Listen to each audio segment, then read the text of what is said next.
Good morning. Good morning. Welcome to the Unitarian Universalist Church of Spokane, where our mission is to join together to create a nourishing, liberal religious home and to champion justice, diversity, and environmental stewardship in our wider world. Or as we say in short, to create community, find meaning, and work for justice. Great to have all of you here today. I want to welcome you as always by embracing all that you bring with you this morning, all of your uniqueness, your unique beliefs, background, lifestyle, experiences, differences, all that helps make you who you are is welcome here today. And this, as always, includes those who hear me say this every Sunday, and I mean it every Sunday, as well as those who might be joining us for the first time today. You're equally as welcome. And welcome to those of you who have not necessarily ever been in the sanctuary before. I know there's some folks that are new to town that join us through our stream. There's also folks from around the country who may never have the opportunity to visit us in person here in Spokane, but it's great to have you as well. So welcome to one and all. Welcome to everybody who is in the room here today, and thank you all so much for being here. Nicolene is on our piano as usual. Deb Jackman is over here ready to help lead some lead some singing, I should put it that way. That was hard to get out. I don't know what I was going to say. Sonny Cook is back there running our slideshow, and it's working today. That's great. Todd Milne, thanks for your AV work, and even more special is always getting us started with your incredible talent. So thank you for the music. And Barbara Nelson is here as our lay leader today.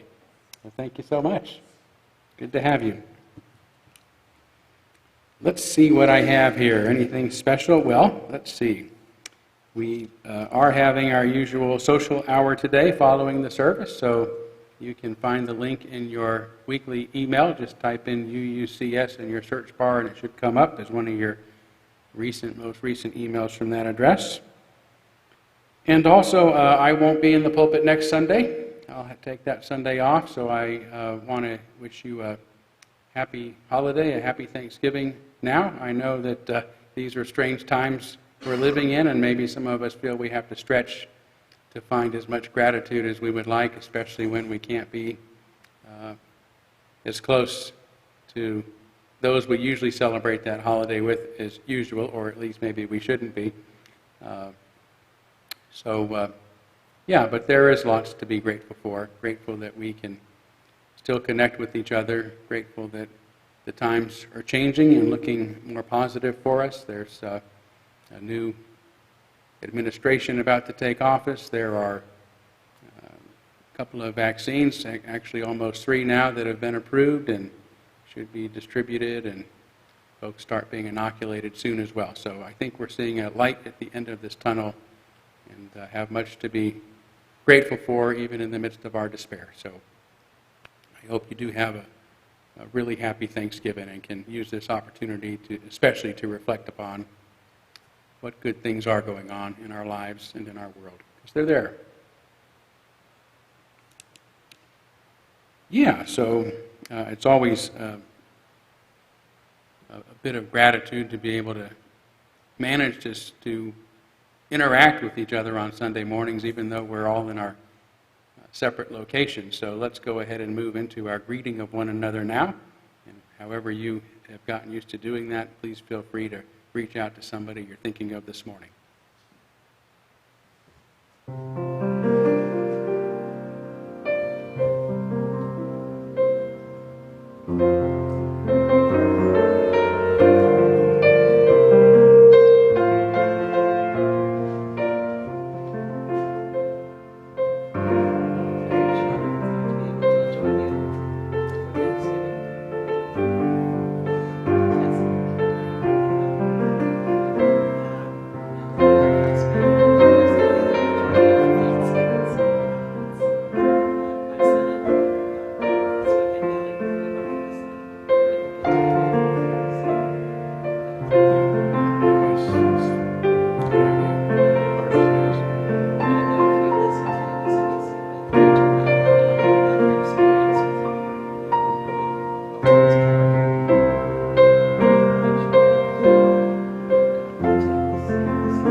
taking it seriously.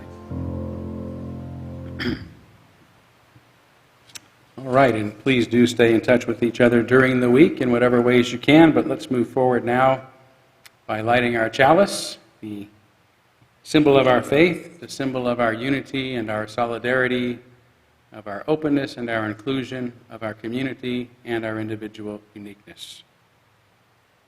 May this small flame be our offering of warmth to those who are cold and alone, and a light to those in darkness.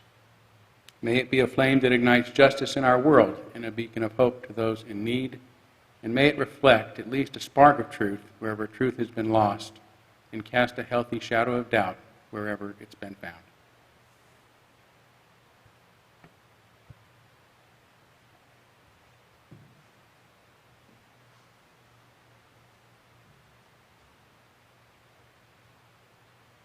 Good morning.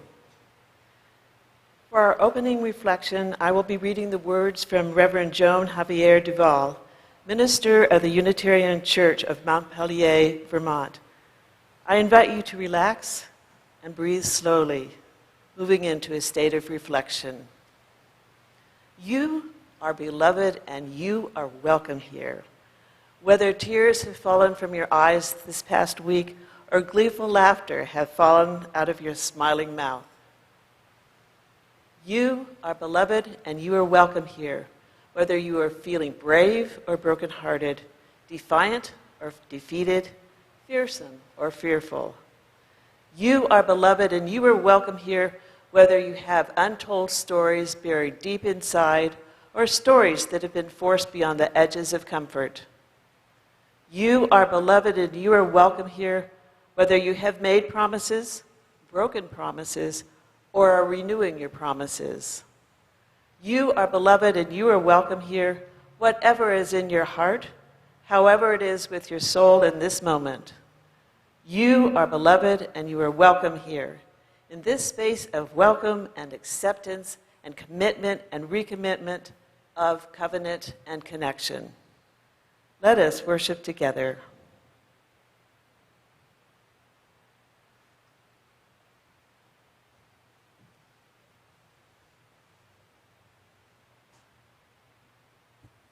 Thank you, Barbara. Appreciate it so much.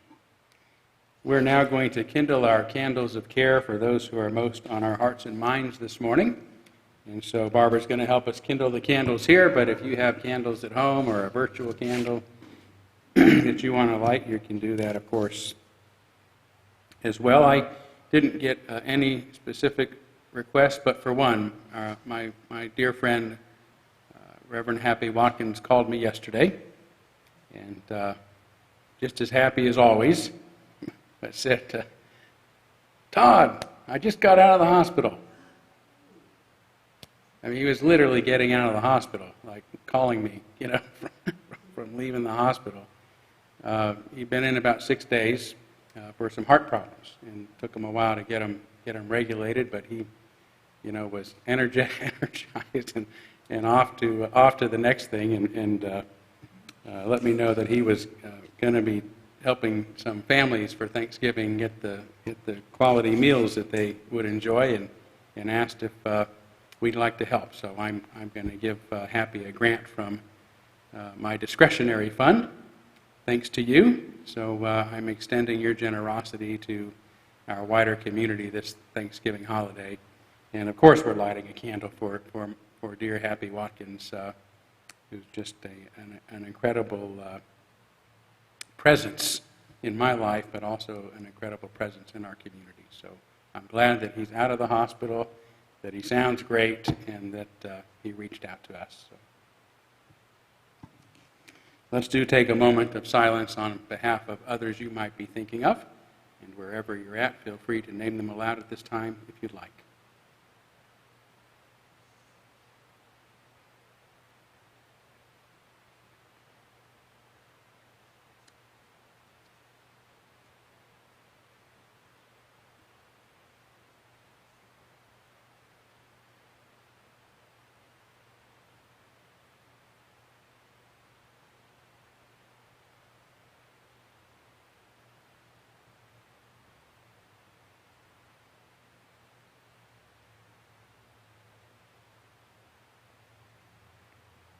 those named aloud and those embraced in our silence, and all those who are suffering in our world at this hour, we hold in our community with compassion.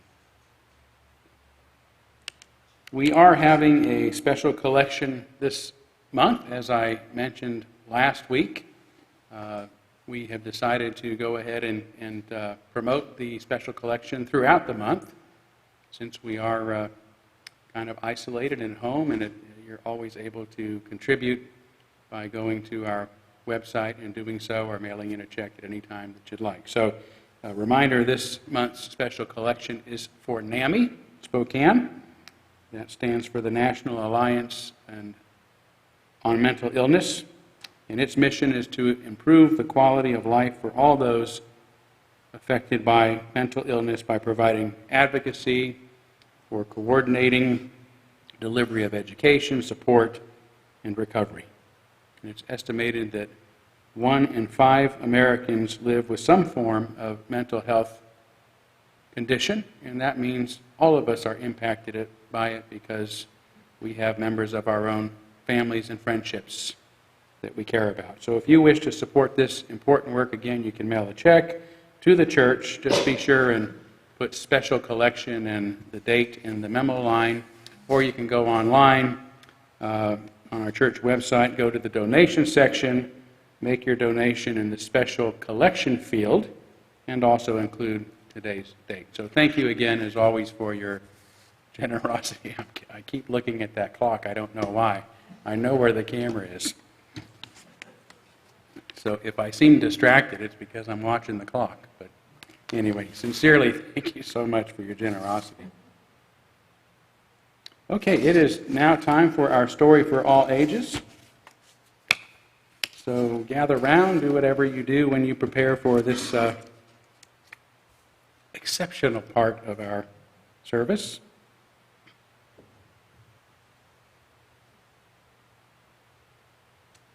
Okay, let's see who we have here today. I'm not sure I know this person. You look very, very familiar to me for some reason, but I'm not quite getting it. Have we met? Everybody knows me, do we? Yes, I'm By George. By George? That's me, the one and only. Okay, well, let me get this straight. Your name is By George. Sure is. Would you like an autograph? Why would I want your autograph? Well, I'm famous after all. Oh, well, famous for what? I told you. I'm By George. Everybody's heard of me. Well, I've heard lots of people say By George, that's for sure. And just who do you think they're talking about? Well, I don't think they're talking about anyone in particular. It's just something that people say when something exceptional happens. That's me. I'm exceptional. Anytime, what is it that you have done that is so exceptional? Well, anytime someone says, "By George, I think she's got it," they're talking about me. I'm the By George who helps people get it. Get it? I don't quite get it. What do you mean you help people get it? What do you help them get? I help them get anything they can't get until they can get it. And then they say, "By George, I think they've got it.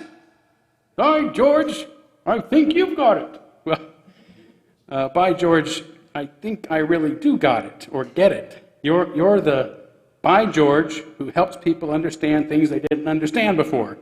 Well, it took you long enough. Now do you want my autograph?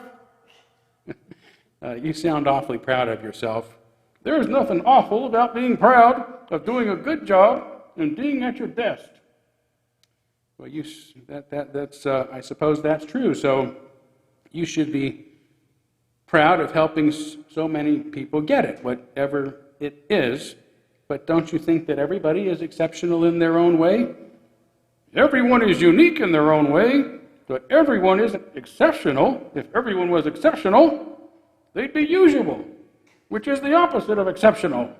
Nobody would be exceptional. They'd be usual. Get it?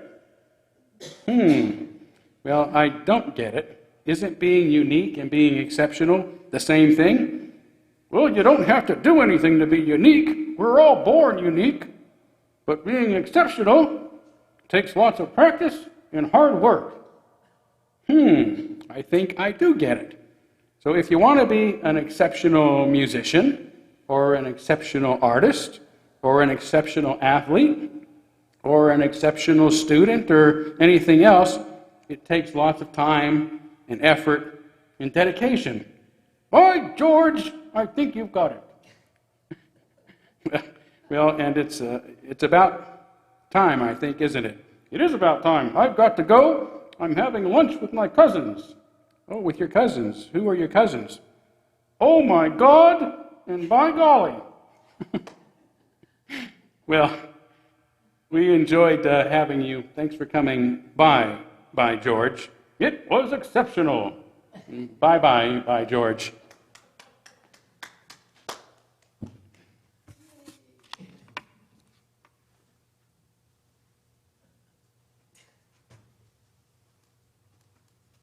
The following reading is an excerpt from Remembering Our Way Forward by Rose Zanetti.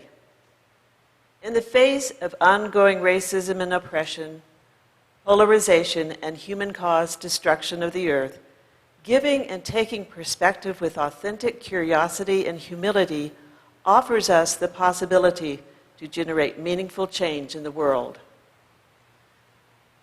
Rose writes, perspective has carried me through a year that has been marked by the pandemics of COVID-19 and racism, political strife, and escalating climate crisis. I've held close, as gently as possible, reliable truisms. Change is the only constant.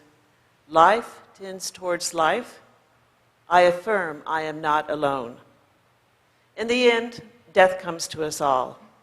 I have only to decide how to live life now, showing up for myself, for others, and for what I care about with all my human imperfectedness makes me more alive. I ask myself, what is the opportunity? What remains true? These words certainly don't solve the ongoing pervasive strain of grief and injustice faced around the world, but they keep me going. They reassure me, even in the essence of mystery weaves its way into all that is. The wisdom that can guide our way is already there and always has been. It infuses everything. I simply have to find it. In this way, perspective is a kind of remembering, an unearthing of life's essential truths.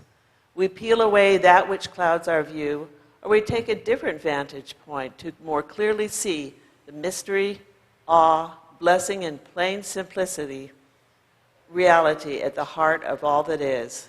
As such, perspective isn't simply a means of avoidance, wearing rose-colored lenses to ignore the struggles of life, though we certainly benefit from reorienting to the positive, to what's going well, and the gifts in our lives. Perspective most fundamentally connects us to that which simply is in this moment, as well as that which has always been. Doing so can lead us to a meaningful transformation in our lives as they help us attune with our eyes, our ears, hands, and hearts to the truth of that which makes us feel alive.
For my reading today, I'm going to read a couple of paragraphs from Anthony Croneman's The Assault on American Excellence.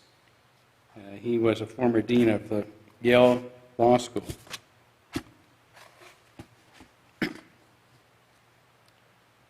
Socrates conversed mostly with young men.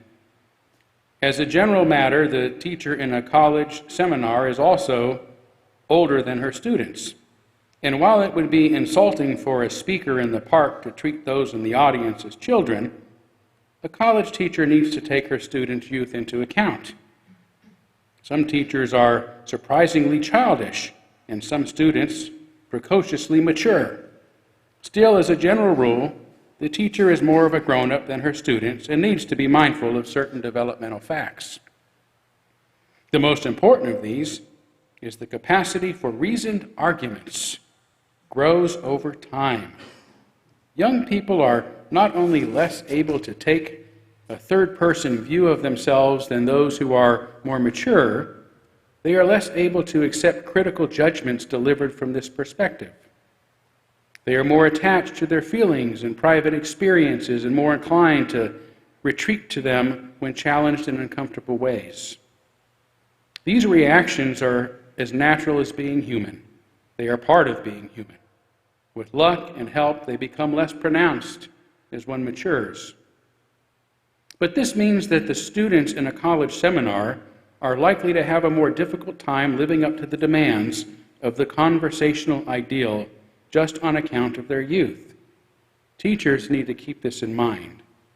They also obviously need to be kind. But kindness is not indulgence.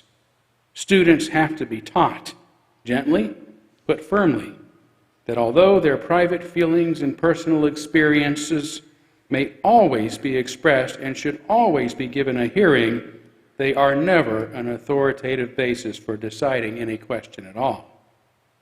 They have to be included into a community of conversation. This is a process of maturation, uneven and often uneasy, as much for college students today as it was for the Athenian pups who loved to argue with Socrates about everything under the sun.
Thank you, Michelina.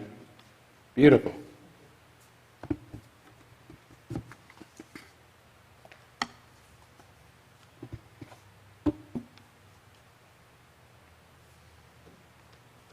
So last week, I began responding to Reverend Frederick Muir's 2012 essay, From iChurch to Beloved Community, which has been fundamentally changing our religion ever since then. Having thoroughly and fairly explained its arguments then, I will only summarize them again now. In short, the essay argues Unitarian Universalism has long been hindered by a trinity of errors, which he calls individualism, exceptionalism, and our allergy to authority and power. His antidote for these errors is covenant, which he defines rather loosely, if not euphemistically, as a promise that we make to each other guaranteeing our mutual trust and support. Muir believes covenant is the cure for individualism in particular because, as he says, we cannot do both covenant and individualism. Individualism, that is, cannot exist where people are bound by a covenant. Since he considers the other two errors, exceptionalism and anti-authoritarianism, outgrowths of the first, individualism, covenant is the cure for all three. And I happen to agree with this last point, that a belief in individual freedom and expression leads to exceptional individuals and their resistance to authorities that are dependent upon control and groupthink. But I do not consider any of these qualities to be our errors. On the contrary, I believe individualism, exceptionalism, and anti-authoritarianism are Unitarian Universalism's trinity of truths. Last week I argued why I believe this is so, focusing on individualism. This week I will focus more on exceptionalism, and I'll finish this series by discussing my thoughts about our liberal religion's attitude toward authority. But first, I want to go a little more deeply into what I consider, or why I consider it important enough to not give just one, but 3 sermons on the matter, drawing unnecessary attention to an essay I disagree with and that you are unlikely to otherwise ever have heard of. Firstly, we shouldn't be afraid of people being exposed to ideas we disagree with. Just because I disagree with Reverend Muir doesn't mean I think ill of him, nor that I don't believe he's begun a valuable dialogue for all of us. On the contrary, I'm grateful for the provocative essay he's gifted us with because it's helped me to better clarify my own thinking about our religion and to more clearly grasp what's currently happening in Unitarian Universalism. Ideas should not be feared or stifled, but discussed with courage and with gratitude. Although if you have gratitude, you don't really need the courage. Contrast this with the response to the Gadfly Papers at the 2019 UUA General Assembly. After I was banned, a box of books I'd unthinkingly left at our church booth in the exhibit hall was confiscated, and some of our members were verbally assaulted by other Unitarian Universalists for placing them on the table. One UU minister in attendance later bragged to his congregation that he took a stack of them off of our table and discarded them in the nearest trash can. If this is what the new covenantal promise to each other looks like, I want no part of it. Like biblical Noah, who so fears and hates the old world that he bases his utopian hopes on, its complete destruction. I believe characterizing Unitarian Universalism's defining strengths as our trinity of errors is a misguided effort to do the same. Yet be forewarned, as with Noah, anyone who isn't on board with this new vision for Unitarian Universalism may find themselves left out in the rain. Those who are on board with the destruction of our religion, the soft book burners, the confiscators of ideas, the assaulters of reason, should heed the story of Noah and his ark. For after the world is utterly destroyed and its floodwaters finally recede, Noah is overwhelmed by his vision of the promising new world, purified from its former evils and imperfections. I have set my rainbow in the clouds, Yahweh assures him, and it will be the sign of the covenant between me and the earth. Never again will the waters become a flood to destroy all life. Interesting that this word covenant appears in what becomes a cautionary tale of utopian dreams. For in the very next verse, the one immediately following the rainbow promise, we find Noah drunk, passed out, and bare naked inside his tent. A dramatic cut from an idyllic scene to its complete opposite in the very next. After his son Shem attempts to get his brothers to deal with their father's alcoholism, they try to cover it up. And Shem gets kicked out of the family, and his descendants are to be enslaved and exploited for the rest of eternity. So much for utopia, especially one that has been constructed on hate and fear and the ruin of other lives. The second reason is it is important to spend a good amount of time considering the contents of Muir's essay is because it has had a profound influence on what has since transpired in the Unitarian Universalist Association. Last week I noted that in 2019, just prior to the General Assembly, it was mentioned in an article entitled The Power of We, written by the current UUA president. The article repeated Muir's trinity of errors, that covenant is their antidote, and our need to move from being iChurch to a beloved community. But the connection between Muir's essay and what's been happening in Unitarian Universalism goes deeper than just the repetition of his ideas in a single article 7 years later. 5 years ago, in October of 2015, the UUA Board of Trustees approved the formation of a task force on re-covenanting, also called Renew the Covenant Task Force and Task Force on Reimagining Covenant, charging it with imagining a future for our association in which congregations were not merely members of an organization, but related to the whole dynamically and organically through covenants that would be renewed periodically. The task force first report the following January calls the traditional membership model, in which congregations remain autonomous, an atomistic model that reifies the independence rather than interdependence of the congregations. It also recommends that eventually the covenanting relationship replace membership.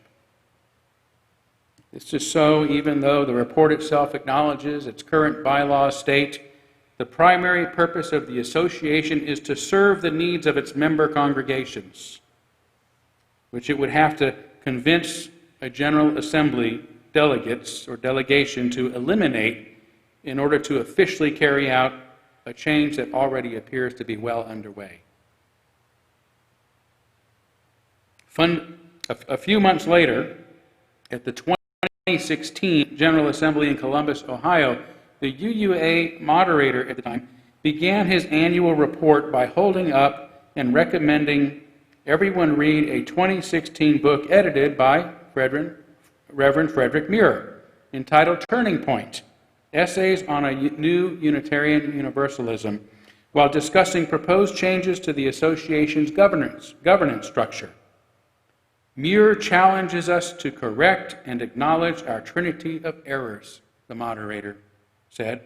He writes, fundamental to our future is recognizing our way of faith from its leadership to its Sunday service to justice-making partnerships have been supported and nurtured by this trinity of errors, leading not only to ineffectiveness, but also to an inability to share our liberating message. After then describing Muir's trinity of errors in detail, and going on to say more about his ideas for changing Unitarian Universalism, including the need for imagination, the moderator notes that district leaders are imagining other ways of shaping governance. 3 districts in the Midwest consolidated into one region 2 years ago, and 8 districts in the South and Central Northeast have voted to dissolve and defer governance to the UUA. He then mentions the task force on recovenanting and his vision that rather than signing the book, people were welcomed into covenant and that would be renewed periodically. Imagine if congregations and communities entered into were welcomed into mutual covenant with the larger association that would be renewed periodically. In October of 2017, the Task Force on Recovenanting reported, "We have also addressed ways in which congregations and covenanted communities enter into covenant with the UUA and with each other. We offered the example of periodic affirmative renewal of covenant rather than our current system of membership." In its recommendations to the UUA Board of Trustees later that same year in April of 2017, it similarly stated, The task force was charged with changing the culture of the UUA from one of a member services administration to one of mutual covenanting, going on to explicitly say the task force will bring to the 2018 General Assembly recommended bylaw changes that would require member congregations and covenanting communities to renew their connection to the UUA biennially, with a vote of intention to join and a statement of how they understand their community to be fulfilling Unitarian Universalist purposes. To my knowledge, this recommendation has yet to be fulfilled, but such talk continues, again at the highest administrative level, including in the aforementioned 2019 UU World article, The Power of We, by the association's current president. For many, these euphemisms may sound benign enough to go unnoticed. We, beloved community, promise, mutual covenant, renewed periodically. Imagine such a future. But I need not imagine such a future because I have already witnessed where it has led, and it is not the kind of future that I want for our religion. It has, in fact, already resulted in increased authority and power being deferred to the UUA, in which dissent and disagreement is unforgivingly and immediately shut down in the name of covenant, and a beloved community in which we are all made afraid to talk to each other. It has led to an environment in which the opposite of Reverend Muir's vision has occurred, in which many now really do act as if their way is the only way, and are willing to immediately condemn and make an example of anyone considered an ideological threat to their extremist views. So much for utopia.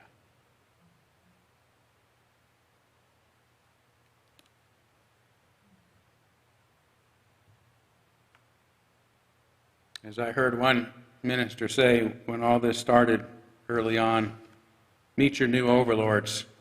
They're the same as your old overlords.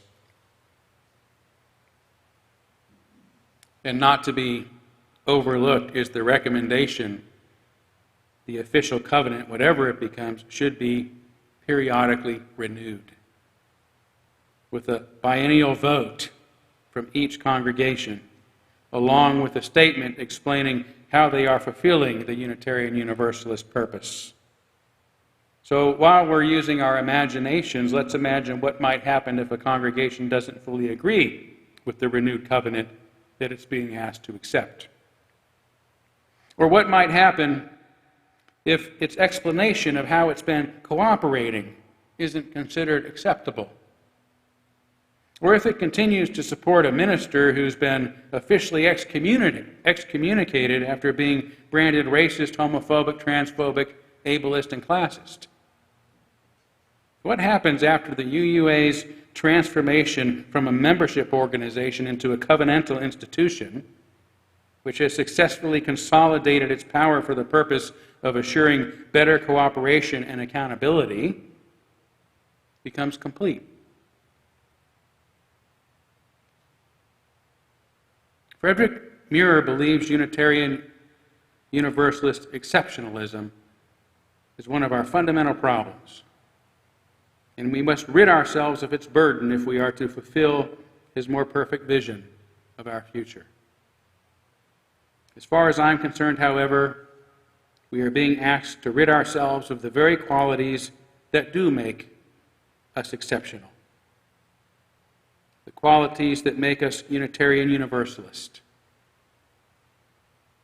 The alternative to individualism, exceptionalism, and anti-authoritarianism, as we are seeing played out, is feeling ashamed of ourselves, believing there's nothing exceptional about us, and that we better get with the program or else be exiled and cursed like Shem in the Bible and Todd Eckloff in real life.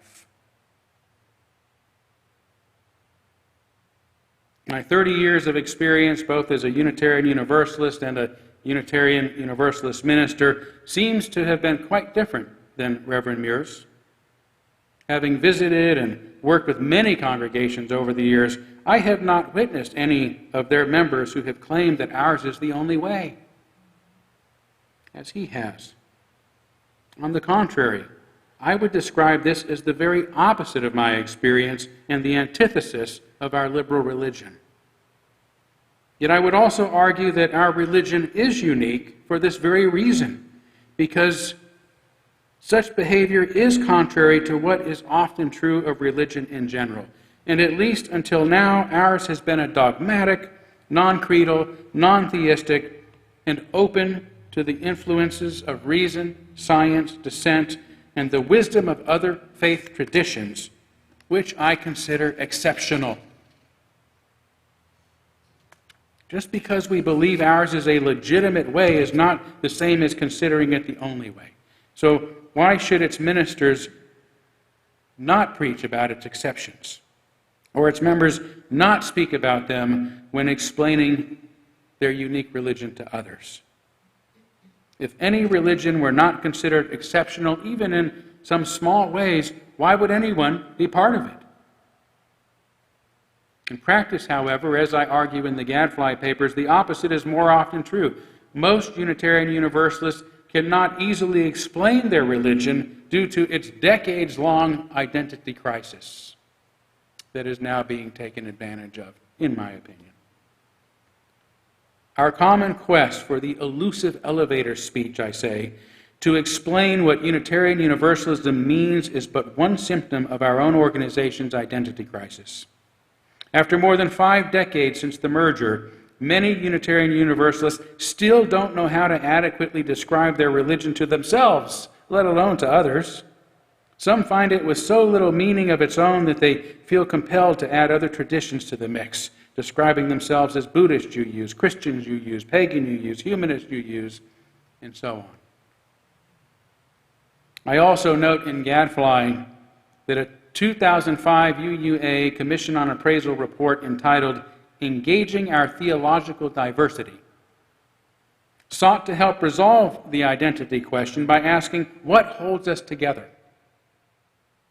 After receiving widely varying responses, the report concludes, despite consensus within the church that the liberal message of Unitarian Universalism is important in this troubled world, we find it difficult to articulate that message clearly. This data would indicate few Unitarian Universalists feel secure enough to describe their religion to others with the same degree of certitude that Muir describes. I would also make the case that a purely negative understanding of exceptionalism is rooted in an even more pervasive misunderstanding of equality. As Erich Fromm once complained, equality today means sameness rather than oneness. This subtle, though prevalent misunderstanding has led to all manner of oppression and injustice because of its misguided belief that fairness means everyone must be treated exactly the same, have the same, earn the same, do the same, think the same, and above all, say the same as everyone else. In such a society, anyone who stands out, who is an exception to the rules, becomes suspect and often is made to disappear in one way or another. Last February, my good officer and great friend, Reverend Richard Davis, and I were walking about Silver Falls State Park in aptly named Sublimity, Oregon, when by chance we passed a young boy standing over a smaller boy shaking his fist. "You're making me mad," he said. "There are no losers. Everyone is a winner." As strange as it was for me to see a young child angrily dominating another in the name of fairness, I immediately recognized it as a familiar ethic in today's society. In the name of equality and justice, everybody is a winner. Nobody is an exception. I wondered if he was one of the many unfortunate kids these days who has engaged in contests and competitions in which everyone gets a prize. I even wondered if he may have learned his fist-shaking ethic of no exceptions in a Unitarian Universalist religious education program.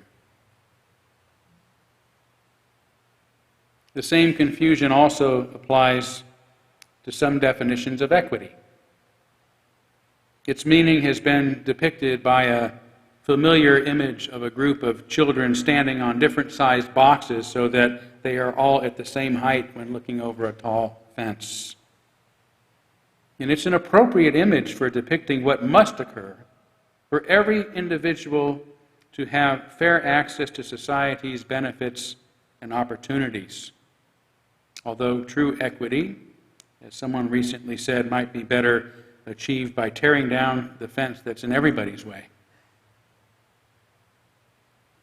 But when it comes to providing basic human needs like healthy food, clean water, fresh air, adequate housing, affordable health care, quality education, meaningful employment, and safe neighborhoods, as well as essential human rights like freedom of speech, ease of voting, fair taxation, and equal protections and treatment under the law, then everyone should be treated the same in a system of justice that is blind to individual exceptions. But take that same vertical line created by those different sized boxes, lay it horizontal on the ground, and make it the starting line for a 100-meter dash. What would be the point of a race if its starting line, or finishing line for that matter, were adjusted to make certain that every runner finishes at once? So that there are no losers. Everyone is a winner. Why play any sort of game? A professional game of basketball? A friendly game of Scrabble? If the point isn't to do our best to win.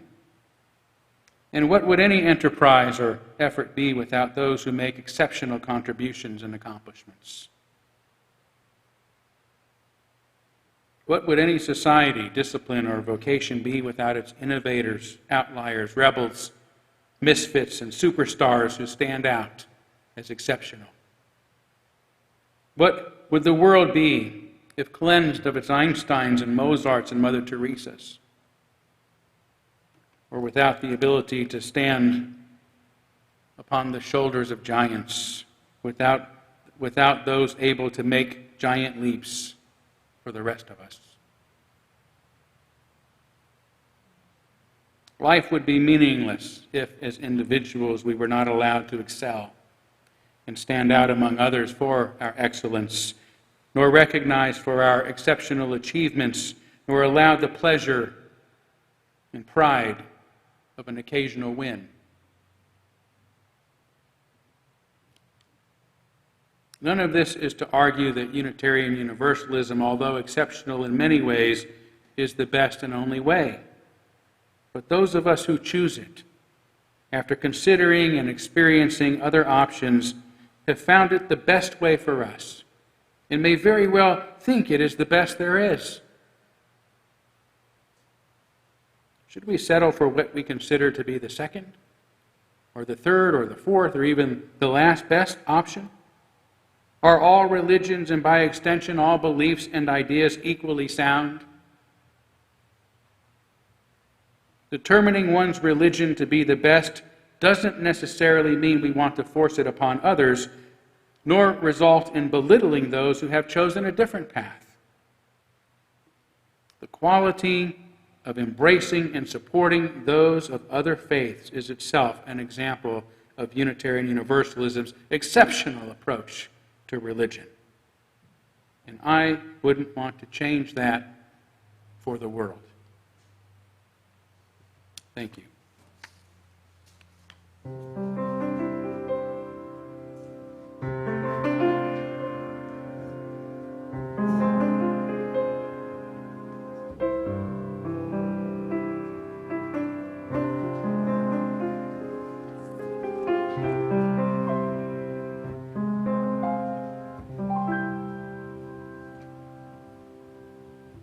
Well, our closing hymn is an older hymn out of our gray hymnal, and it's one we sing somewhat frequently here. It's As Tranquil Streams, number 145, for those of you who have a hymnal at home.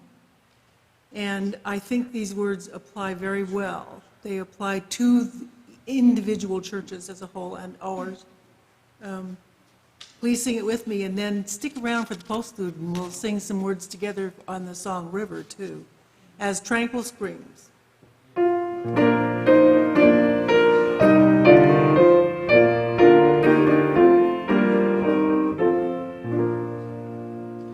As tranquil streams that meet and merge and flow as one to meet the sea, our kindred hearts and minds unite to build a church that shall be free, free from the bonds that bind the mind to narrow thought and lifeless greed, free from a social code that fails to serve the cause of human need, a freedom that reveres the past but trusts the dawning future more, and bids the soul in search of truth adventure boldly and explore.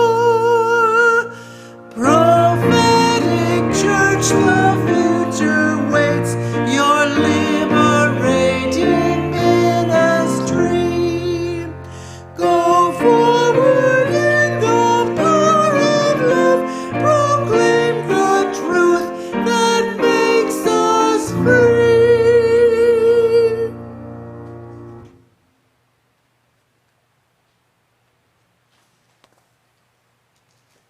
Listen to these words by Reverend Maureen Killoran.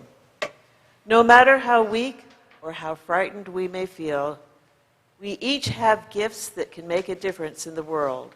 In this coming week, may you do at least one thing to support the broken, to welcome the stranger, to celebrate what is worthy, to do the work of justice and love. Be strong, be connected. Each day act so you may be a little more whole. Amen. Blessed be. Salam alaikum and shalom.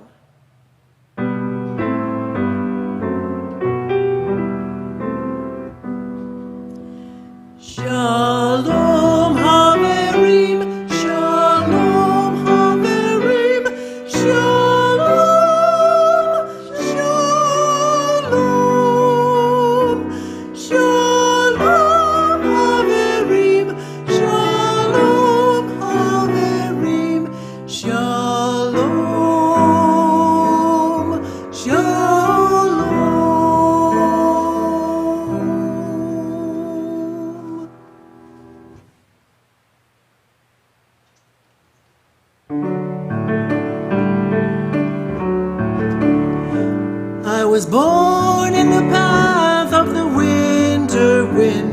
I've been raised where the mountains are old. Their springtime waters come dancing down. I remember the tales they told, the whistling ways of my younger days, too quickly have faded on by. But all my memories linger on, like a light in the faded sky. River, take me along in your sunshine. Sing me a song ever moving and winding and free. You rolling old river, you changing old river, let you and me, river, run down to the sea. I've been to the city and back again. I've been moved by some things that I've learned. I've met some fine people and called them friends, felt the change when the seasons turned. I've heard all the songs that the children sing, through the living to love's melodies, felt my own music in this rise like the wind, and the wind in the autumn trees.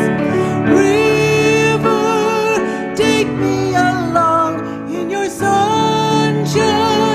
Sing me a song ever moving and winding and free. You rolling old river, you changing old river, let's you and me, river, run